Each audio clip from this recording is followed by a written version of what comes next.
ఇవాళ మనం complete blood test గురించి తెలుసుకుందాం. సాధారణంగా ప్రతి డాక్టర్ రాసే first test is complete blood picture. Complete blood పిక్చర్లో మనకి ముఖ్యంగా 4 గురించి తెలుస్తుంది. హిమోగ్లోబిన్, ఎర్ర రక్త కణాలు, తెల్ల రక్త కణాలు మరియు ప్లేట్లెట్స్. హిమోగ్లోబిన్ అనేది మన ప్రాణవాయువు, ఆక్సిజన్ని ప్రతి సెల్, మన శరీరంలో ఉన్న ప్రతి సెల్కి సరఫరా చేస్తుంది. ఎర్ర రక్త కణాల్లో ఇంపార్టెంట్ పార్ట్ హిమోగ్లోబిన్. ఎర్ర రక్త కణాలు పెరిగినా తగ్గినా మనకి ఒక సూచన ఒక మన బాడీలో జరిగే ఫంక్షన్స్ యొక్క సూచన ఇస్తుంది. యూజువల్గా ఎనీమియా అంటే ఎర్ర రక్త కణాలు తగ్గిపోతాయి, లేదు అంటే హిమోగ్లోబిన్ తగ్గుతుంది.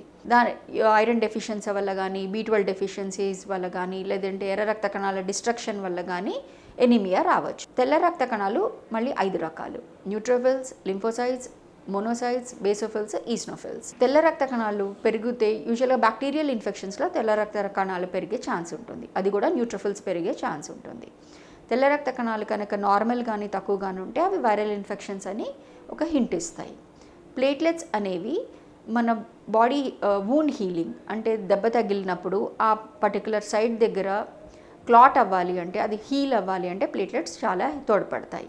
మిగతా క్లాటింగ్ ఫ్యాక్టర్స్తో పాటు ప్లేట్లెట్స్ మనకు తోడ్పడి ఆ పర్టికులర్ సైట్ని హీల్ చేస్తుంది. ప్లేట్లెట్స్ ఎక్కువైనా తక్కువైనా మన బాడీలో సమ్ ప్రాబ్లం ఉన్నట్టు లెక్క. తెల్ల రక్త కణాలు కనుక మరీ ఎక్కువగా ఉండి ప్లేట్లెట్స్ తగ్గి ఉంటే క్యాన్సర్ కావచ్చు అన్న డౌట్ ఉంటుంది.